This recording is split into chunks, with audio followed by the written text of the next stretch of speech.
মে come in sir. হ্যাঁ আসো, তুমি কি ইন্টারভিউ দিতে আসছো? জি জি, আমি ইন্টারভিউ দিতে আসছি। তোমার ফার্স্ট কোশ্চেন, বলো তো এশিয়ার মধ্যে শ্রেষ্ঠ কবি কে? রবীন্দ্রনাথ ঠাকুর। বাহ, খুব সুন্দর খুব সুন্দর। তোমার সেকেন্ড কোশ্চেন, বাংলাদেশে একজন দেশপ্রেমিকের নাম বলো। আছে তো অনেকজন, এই যেমন শেখ মুজিবুর রহমান। বাহ, জিনিয়াস জিনিয়াস। তোমার থার্ড নাম্বার কোশ্চেন, বলো তো বাংলাদেশ কবে স্বাধীন হয়েছে?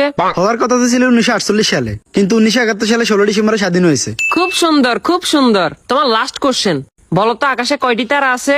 এটা তো এখনো জানা যায়নি, এটা নিয়ে বিজ্ঞানীরা গবেষণা করতেছে। ও গুড গুড গুড, তুমি এবার আসতে পারো।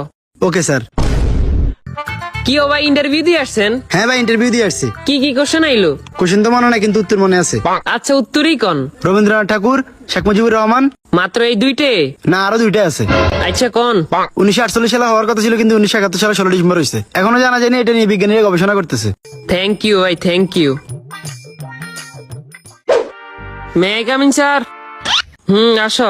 তোমার নাম কি? রবীন্দ্রনাথ ঠাকুর। তো তোমার বাপের নাম কি? শেখ মুজিবুর রহমান। তোমার জন্ম কবে হয়েছে? হওয়ার কথা তো ছিল 1948 সালে, কিন্তু 1971 সালে 16 ডিসেম্বর হয়েছে। এই বেটা, তুই পাগল হয়েছিস নি? এটা এখনো জানা জানি, এটা নিয়ে বিজ্ঞানীরা গবেষণা করতেছে।